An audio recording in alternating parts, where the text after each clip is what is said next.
Good morning, everyone. This is Erica Slayton with Wednesday Wisdom on a Thursday morning. Not because I was late in trying to record one, but because I had internet installers at my home yesterday. And unfortunately, recording from a hotspot is just not good. So didn't work out quite so well. So therefore, I did not upload that video.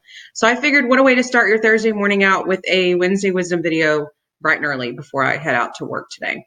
So last time we talked about persistence within the book of Think and Grow Rich by Napoleon Hill, which again, if I have not already encouraged you to buy this, I do highly encourage you to, because it's just a fantastic book.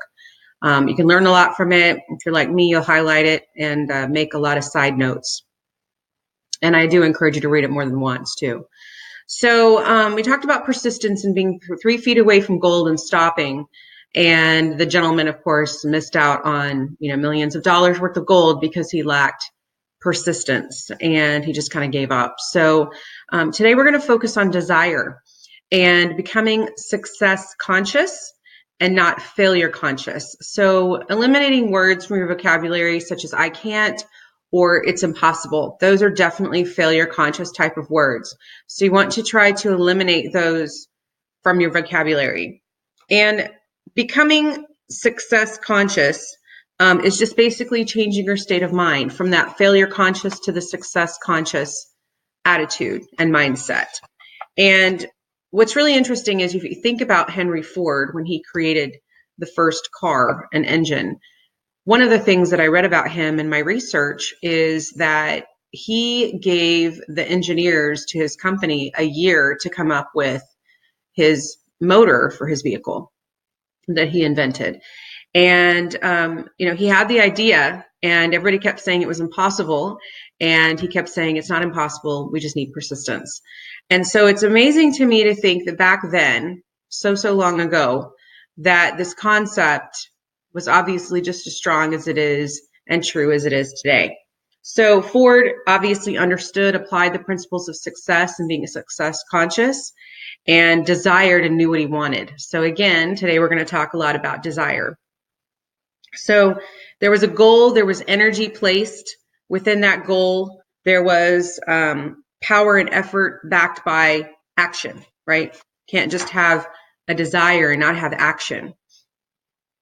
So everyone understands that in order to win, you have to have that burning desire to do so. And so what are the steps that you need to take in order to become success conscious and to be able to achieve what you're looking for in life? Whether, again, not just talking about money, we're not just talking about houses and cars and things like that. There could be health, and there could be friendships that you value, and there could be a great career that you just absolutely love and are passionate about. There's a lot of different things that you can desire that don't just involve money. So I want to make that very, very clear in my videos to you guys that it's not just about cash. So for the first couple of steps on desire, the first thing is obviously is to identify as to what you want. So in other words, if you're talking about money, then what's the amount of money that you desire to have in your checking account or your savings account or your investment portfolio or whatnot? So what is the amount? If you're talking about health, then it's obviously going to be in good, fit health, whatever that definition is for you. And you do need to be very specific, by the way, just like when you're making goals for yourself, this desire needs to be very specific. So if your desire is to close $3 million a month in mortgage loans, such as mine, then I have to have that desire and that amount written down for myself. And it's specific, obviously.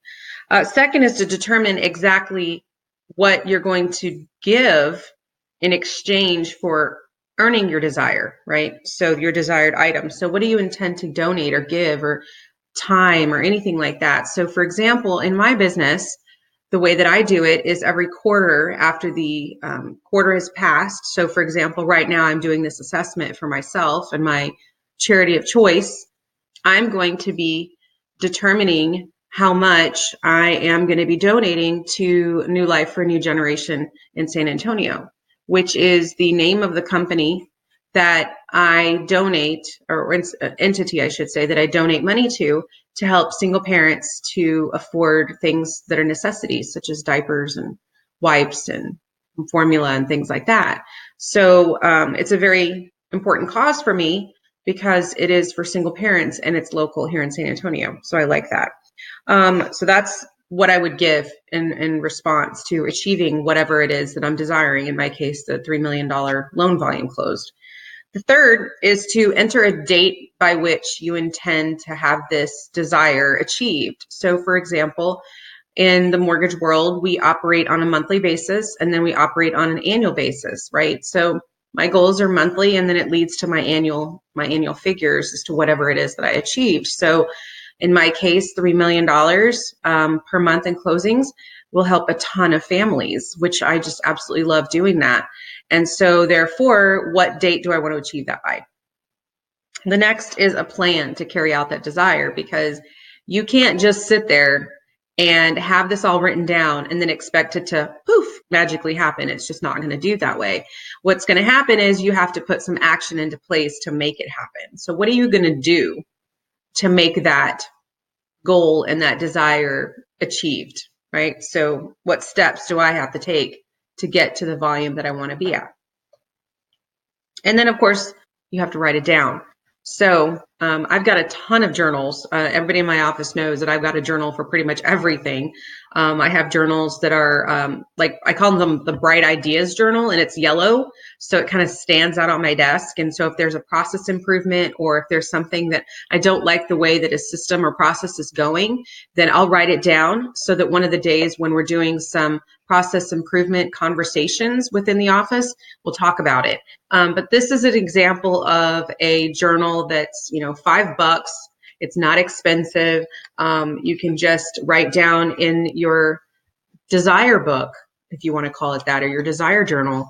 And then I have, like I said, many of these. So the next thing is read your statement aloud at least twice a day. I like to do mine twice in the morning and twice at night, if not more times than that, because it really resonates and sinks in with my subconscious mind. And if I haven't said this to you before, or if you have never seen my videos before, the subconscious mind is about 95% of your mind anyway. So it definitely needs to sink in. And then the other thing is that if you're going to want and desire money, if that's particularly what you're looking for, then you have to convince yourself that you will have it. You have to feel the emotion tied to it. They call emotion the energy in motion. So obviously that emotion has to be tied to whatever it is that you want. So what is it that I'm going to then feel when I achieve my desire of helping families to the tune of $3 million a month in closed loan volume? What am I going to feel? What kind of pride and passion am I going to feel when that happens? So those are very important to tie everything together as far as those 6 steps that I just gave you to the desire.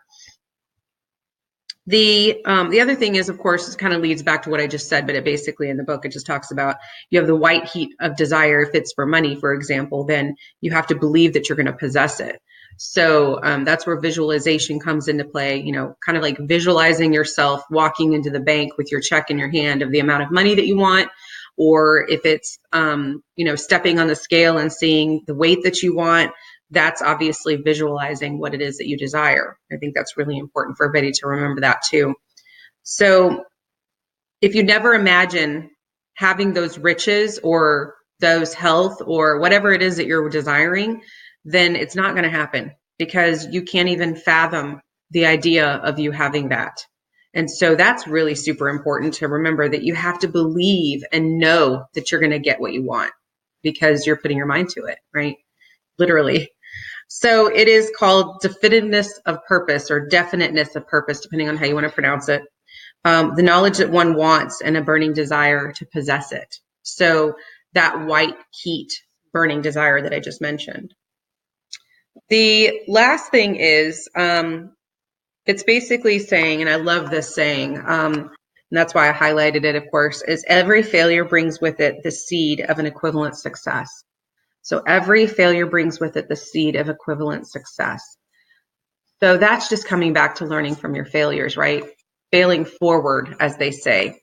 and making sure that you understand that you cannot succeed if you don't fail. That's one of the things that, I don't consider myself a salesperson, but it's one of those things that when I first got into this business of mortgage lending that I learned about, which is you're going to hit rejection. You're going to hit someone saying no. You're going to have failure happen. And my goal and my striving in my business is just to continue to learn from those mistakes and make things better and better each and every day. And so that's one of my desires, is to continue to grow as a human being, as a mortgage lender, as a mother, as a best friend, as, a girlfriend, whatever it is. I want to continue to grow like that. So I hope this gives you a little bit of insight as to desire and how to put your desires into place and your action steps in order to get there. So I know it's a little longer than my normal video, but I hope you have a great day and stay in the light.